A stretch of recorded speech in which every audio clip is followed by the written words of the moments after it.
modo de ver, otro modo de vivir. Y con esto me estoy refiriendo a otra forma de ver y vivir la realidad. Y tal vez al escuchar esto te has de preguntar, bueno, ¿realmente habrá otro modo de ver y vivir la realidad que sea distinta a cómo normalmente los seres humanos lo hacemos? Es decir, hay una forma distinta a cómo lo hemos hecho a través de nuestros sentidos y de nuestra mente. ¿Realmente la habrá? La respuesta es sí, porque en otro caso, pues a nadie se le hubiera ocurrido esto. ¿Tienes curiosidad por saber qué hay atrás de la respuesta afirmativa que acabo de dar? Si la tienes, te hago esta pregunta. ¿Estarías dispuesta a considerar la posibilidad de que veas y vivas la realidad más allá de lo que hasta ahora tus 5 sentidos han percibido?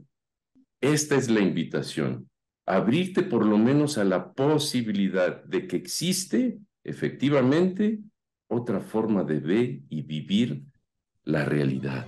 Entonces, para introducir este tema, te voy a invitar a hacer un ejercicio. ¿Qué es lo que entiendes con el título de esta charla?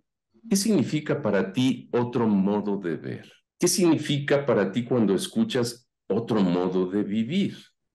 ¿Qué te generó cuando escuchaste este título? Todas las respuestas son diferentes en la forma como se expresan.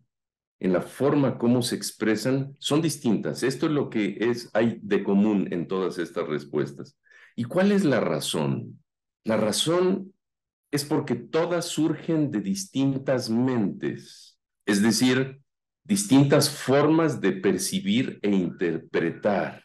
Todas las respuestas son producto de un proceso mental influenciado por referencias culturales y también experiencias personales, ¿sí? Las respuestas que dieron principalmente están influenciadas por estas dos razones.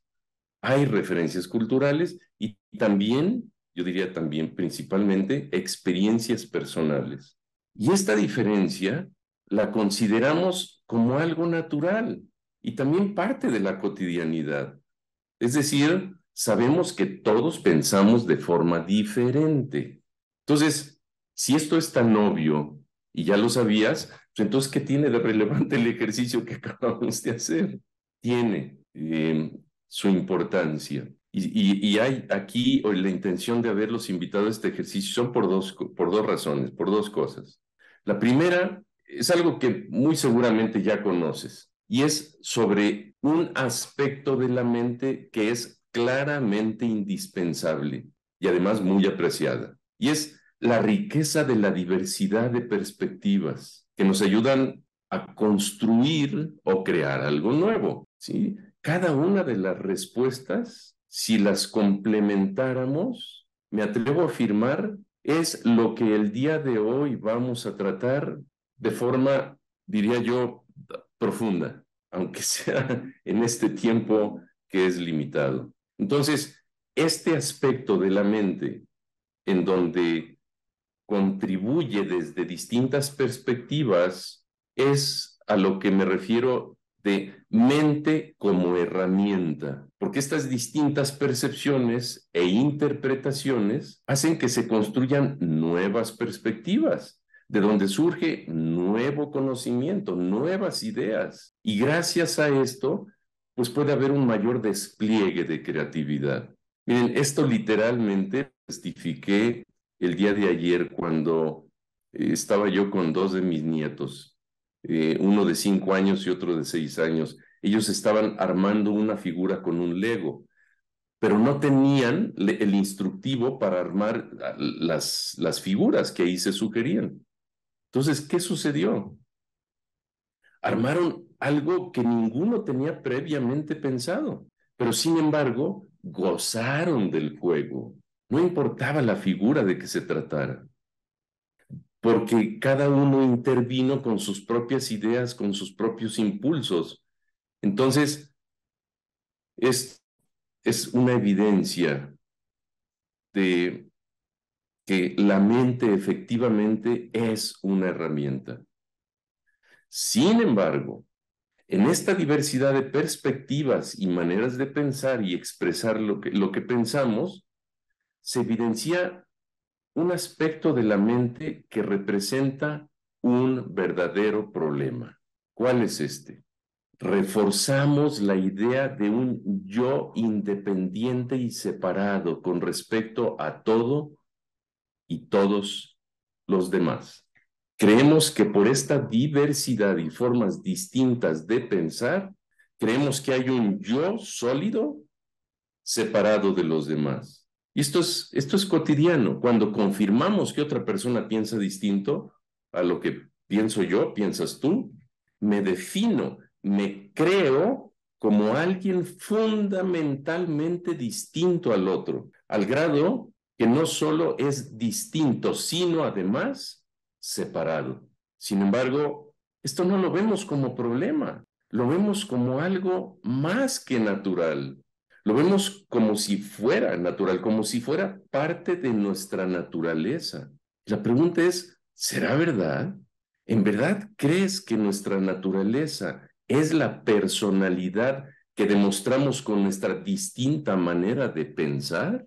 Ábrete con esta pregunta a reflexionar, porque se trata de confirmar si lo que has creído ser se demuestra, entre otras cosas, en la distinta manera de pensar. Vamos a confirmarlo. Este aspecto de la mente, el que sostiene esta creencia que hemos ignorado, es un problema. ¿Y por qué es un problema? Porque hemos creído que somos cuerpos, mentes aislados, con vida propia. Y esta creencia nos hace ver todo separado de todo, hasta llegar a creer que cuando pensamos en todo, lo pensamos como la suma de las partes aisladas.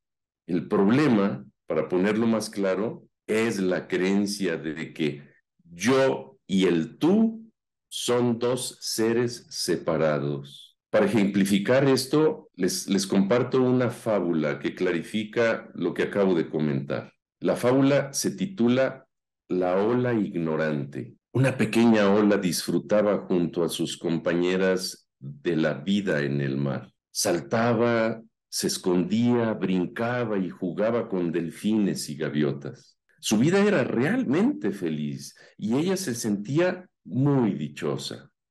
Adoraba ser ola de mar, pero un día las corrientes marítimas la arrastraron hacia afuera y se acercó a la costa. Entonces se fijó en que otras compañeras suyas se dirigían hacia la playa, haciéndose cada vez más grandes. Al llegar a la playa, terminaban como espuma acariciando la arena y las rocas, y dejaban de verse, las dejaba de verlas como olas. Angustiada, la pequeña ola buscó ayuda y se fijó en otra ola que, como ella, jugaba alegre con las gaviotas. ¿Qué haces?, le dijo asustada. Eres una ignorante. Estás tan feliz y no sabes que dentro de poco dejarás y dejaremos de ser olas y nos convertiremos en espuma. ¿Ignorante yo?, respondió muy tranquila la otra ola. Creo que te equivocas. La ignorante eres tú, pequeña ola. ¿No te has dado cuenta de que seamos ola o espuma, seguimos siendo mar? Lo que nos dice esta fábula es que nos hemos visto como olas y hemos vivido relacionándonos con todo y con todos los demás como si fueran olas separadas. Hemos visto todo como separado y hemos vivido creyendo que la realidad es dual. Ojo, voy a repetir esto, porque aquí hay una palabra que puede sonar técnica, pero necesitamos incluirla en nuestros diccionarios. Hemos visto todo como separado y hemos vivido creyendo que la realidad es dual. Podrás decir en este momento, pues sí, así es. Y es real que todo es separado, porque nada es igual. Si es así, así lo ves, lo entiendo, porque así lo has aprendido a ver y a vivir. Sin embargo, te hago esta pregunta. ¿Esta forma que has aprendido de ver es la que te muestra la realidad? Dicho de otra forma, al ver a otra ola, ¿ves también al mar? Déjame darte la respuesta.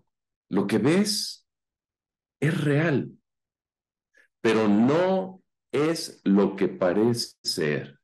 Lo que ves es real, pero no es lo que parece ser. La ola ve a otras olas, es real, pero no es en realidad lo que parecen ser. Tal vez esta respuesta te confunda más de lo que te puede aclarar. Está bien, porque vamos a explorar otro modo de ver, otro modo de vivir. Esta es la invitación. Es decir, vamos a explorar lo que sería la percepción no dual de la realidad. Y esto lo vamos a hacer en tres partes. Primero, vamos a aclarar qué es ver la realidad como dual. Después, en una segunda parte, vamos a aclarar que el ver la realidad como dual es solo una etapa en el proceso de transformación humana, una etapa en el proceso de transformación del ser humano, del desarrollo humano. Y finalmente, en una tercera parte, hablaremos sobre la perspectiva no dual de la realidad. Empiezo con la primera.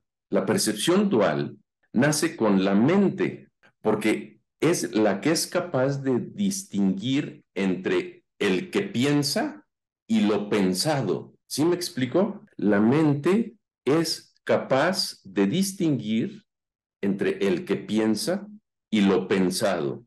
Voy a poner un ejemplo. Imagínate que vas caminando por un parque y tu atención se posa en una forma que la piensas como árbol. Después, tu atención se va a otras formas y las piensas como mamá jugando con sus hijos. En el instante en que las estás pensando, asumes obviamente que eres tú el que lo piensa, porque consideras a la mente como tuya, única e individual. Hay en ti la certeza que hay alguien que piensa y objetos y personas pensadas. Ver la realidad como dual significa creer que eres un sujeto que percibe objetos y personas. Es decir, tú y todo lo demás. Ver y vivir desde la mente es percibir todo como partes separadas. De nuevo, recurriendo a la metáfora de la ola.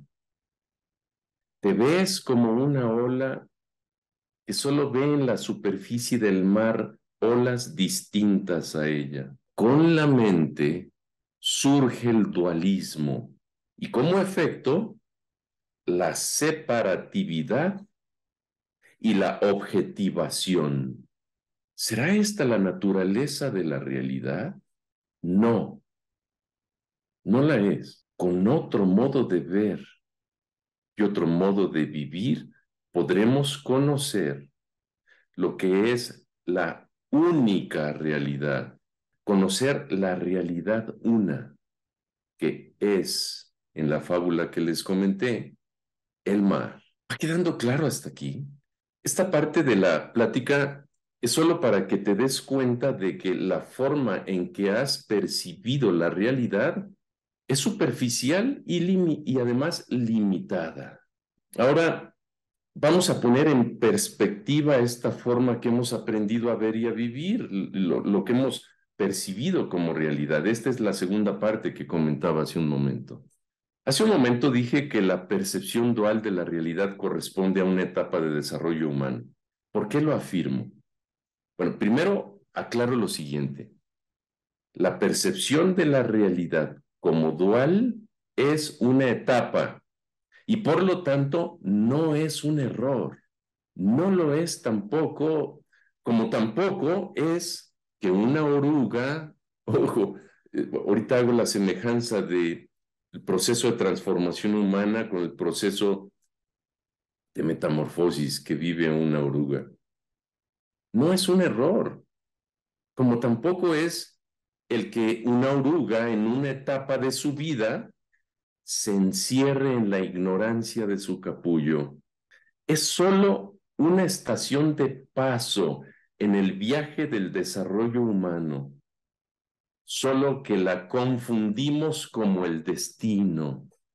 No es la última etapa a la más elevada a la que todos los seres humanos podemos aspirar. No, no lo es. No, no lo es. Y no es así porque todos hemos sido llamados a trascenderla. Entonces, ¿qué ha pasado? ¿Por qué no podemos aspirar de forma consciente a niveles más elevados de desarrollo? La respuesta es por ignorancia. Y también diría yo, por falta de condiciones que faciliten el desarrollo a niveles más elevados. Pero lo central es eso, por ignorancia. Ahora, no me estoy refiriendo aquí a ignorancia como estupidez, no, no me refiero a eso. Me refiero a ignorancia por ignorar lo que realmente somos, porque hemos ignorado lo que realmente somos. ¿Qué es entonces lo que habría que hacer? Primero y antes que todo, el reconocer que el desarrollo no es solo el psicofísico, es decir, la transformación del cuerpo y la mente desde el momento en que nacemos, pasando por la etapa de la niñez, pubertad, adolescencia y terminando en la adultez. No, todo esto se da de forma más o menos natural. Sin embargo, hay un elemento fundamental que ha sido por lo general ignorado, y es la presencia de la conciencia en todo el proceso. Es la presencia que en general hemos ignorado y es la que define la dirección del desarrollo humano, el despertar a la conciencia. Dicho en otras palabras y haciendo referencia a la fábula, el desarrollo tiene una sola dirección: vernos y vivirnos como el mar. Así como la oruga pasa por 3 etapas para ser mariposa, el ser humano pasa también por 3 etapas para comprender lo que realmente es. Y utilizando un lenguaje más o menos técnico, estas etapas se han definido como prepersonal, asociado a la infancia, donde no hay un yo personal consolidado. Después la personal, cuando la personalidad o el yo personal se forma. Y finalmente la transpersonal, cuando la idea que nos hemos formado sobre lo que somos, la persona, es trascendida. Y es en la etapa personal cuando llegamos a ver y vivir la vida desde una perspectiva dual. Ahora, cambiando un poco los términos, Pablo Dors es un sacerdote jesuita español, la ha llamado de forma distinta y no utiliza términos técnicos, y por eso creo que desde mi punto de vista que la hace más entendible. Él las llama la etapa de la inocencia, donde nos identificamos con la mente, donde no hay mente todavía, quiero decir, está más asociado a la infancia, la etapa de la inocencia, perdona, me brinqué aquí esta parte. Primero es la etapa de la inocencia, que está asociado a la infancia. Después, la etapa de la ignorancia, y es cuando nos identificamos con la mente y vemos y vivimos creyendo que lo que se puede pensar es lo único que existe. Y finalmente, la etapa de la sabiduría, donde llegamos a comprender que somos olas en apariencia y que nuestra esencia es el mar. La inmensa mayoría de la población mundial aspira a llegar a la etapa personal, o en palabras de Pablo Dors, a la etapa de la ignorancia, porque se ignora que el desarrollo va más allá de esta. Esa otra etapa del desarrollo, que es la etapa de la sabiduría o la etapa transpersonal, es en donde vemos y vivimos la realidad como lo que es en verdad, no dual. Ahora veamos qué es lo que hemos ignorado. Lo que ahora comparto con ustedes es sumamente difícil de entender.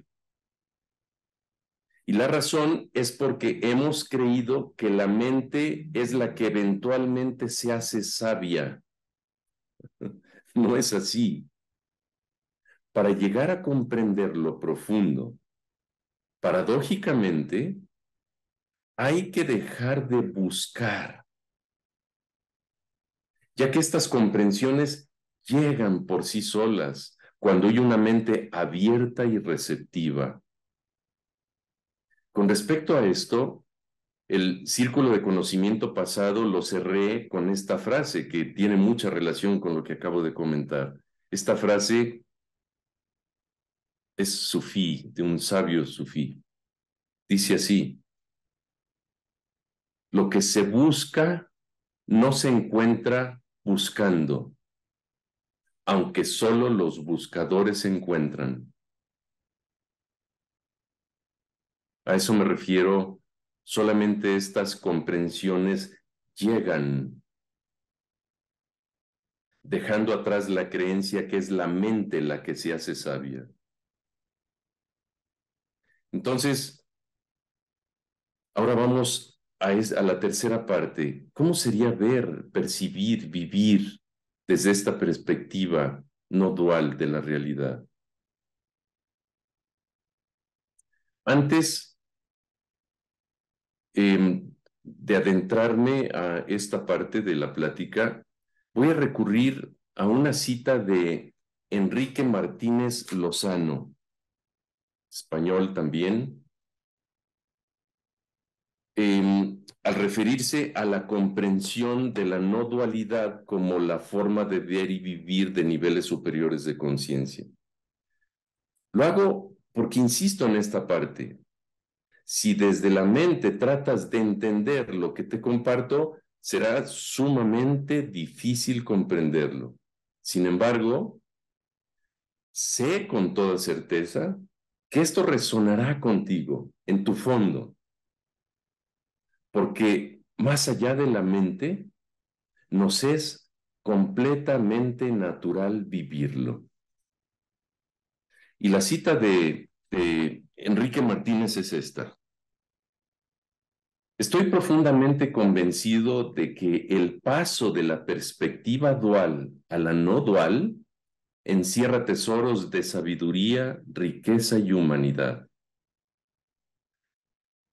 Soy consciente también de que no resulta fácil internarse en este territorio a quien no está familiarizado con él o a quien no ha vivido alguna experiencia consciente de no dualidad. Aunque paradójicamente, tampoco es extraño que al oír hablar de ello, se despierten en muchas personas ecos antes ignorados, resonancias intuitivas, a través de las cuales se expresa el maestro interior de cada cual. Y miren, coincido con Enrique totalmente, porque esa ha sido también mi experiencia y me atrevo a afirmar que también es la tuya. Hay un maestro interior en cada uno de nosotros. Bien, entonces, para hablar acerca de la perspectiva no dual, comencemos con una pregunta que considero es muy buen punto de partida. Y la pregunta es: ¿qué es la realidad? ¿Qué es la realidad? Empecemos hablando de ti como persona, aún asumiendo todo lo que has creído de ti ser. Mira, aunque hayas estado en el vientre de mamá por 9 meses, emergiste realmente del universo. Tu cuerpo nació del universo. El milagro de la unión de todos los elementos subatómicos que componen un óvulo y un espermatozoide es el mismo que se da en el nacimiento de una estrella en cualquier parte del universo. Por lo tanto, lo que sea que eres en esencia, debe ser lo mismo que en esencia es el universo. Es la misma razón por la cual una ola en esencia es lo que en esencia es el mar, porque la ola emerge del mar. No eres una ola con vida propia, eres una manifestación del infinito mar, de la misma realidad que en esencia nos es común a todos y a todo. Entonces, ¿qué es la realidad? La respuesta es corta y contundente. La realidad es eso que verdaderamente es. ¿Y qué es eso? Hemos considerado a este mundo, a todas las cosas y a todos los seres que lo habitamos como la realidad. Sin embargo, lo que percibimos, por la forma como lo percibimos, hace que sea una ilusión. Y aquí detengámonos un momento, porque podrías concluir erróneamente que entonces, si es una ilusión, lo que vemos no es real y no existe. Una ilusión no es algo que no existe, es algo que existe, pero no es como parece ser. Miren, un círculo cuadrado no solamente no existe, ni siquiera podemos tener una ilusión de un círculo cuadrado. No podríamos imaginarlo. Pero hay un caso diferente. Por ejemplo, un paisaje que ves en la pantalla de tu televisor. El paisaje realmente existe. No puedes decir que es nada. Lo ves en tu pantalla, obviamente, pero no es un paisaje. Pero al mismo tiempo no es nada. El paisaje que aparece en la pantalla es una ilusión que tiene una realidad. Toda ilusión tiene una realidad. Tiene que haber algo del paisaje en la pantalla que es real. Y para averiguar esa realidad, necesitas ir más allá de la ilusión y tocar su realidad. ¿Qué encuentras al tocar la realidad del paisaje? Encuentras la pantalla. La pantalla es la realidad de la ilusión del paisaje. Lo mismo podemos hacer con esta experiencia. La experiencia que estamos teniendo es sin duda real, como todas las experiencias. La pregunta es, ¿cuál es la realidad de toda experiencia? Del mundo mismo. La experiencia podría ser una ilusión, sin decir que no sea real, que no exista. Solo significa que no es como parece ser. Veamos con más detenimiento la razón por la cual toda experiencia es una ilusión sin dejar de ser real. Comienzo con esta afirmación. La forma en que el mundo aparece está directamente relacionada con nuestros sentidos de percepción, ¿cierto? Nuestras mentes tienen la capacidad de ver, oír, sentir, saborear y oler. Y coincidentemente, la realidad aparece a nosotros en formas de vistas, sonidos, sabores, texturas y olores. En otras palabras, hay una correlación directa entre nuestros sensores de percepción, es decir, nuestra mente, y la forma en que el mundo aparece. El mundo aparece de acuerdo con las limitaciones de nuestros sensores, a través de los cuales es percibido. Y lo que captan nuestros sentidos lo entendemos como real. Y lo que no es captado por nuestros sentidos, creemos que no es real. La nieve blanca aparece roja cuando la ves con lentes de cristales rojos. Es decir, el mundo, la realidad, la vemos desde nuestros sensores de percepción y creemos que el mundo y la realidad es vistas, olores, sabores, texturas y sonidos. Lo que hay que preguntarnos es si las vistas, olores, etcétera, tienen autonomía propia, realidad propia, o nuestras mentes les confieren o les dan su apariencia. Para encontrar la respuesta, pregúntate si la persona que toda su vida ha visto nieve roja es porque de ese color es la nieve, en realidad, o porque así su mente se lo ha revelado. Ahora te hago esta pregunta. ¿Qué sería cualquier objeto si removieras todo lo que tu mente proyecta a las cosas? Es decir, si removieras vistas, sonidos, sabores, texturas, olores, conceptos, dicho de otra forma, ¿qué sería todo si removieras percepción y pensamiento? ¿Qué quedaría de la realidad? En el paisaje, en la pantalla, ves árboles, lagos, pájaros, pájaros volando, ves montañas.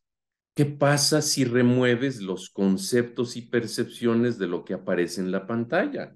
¿Qué queda?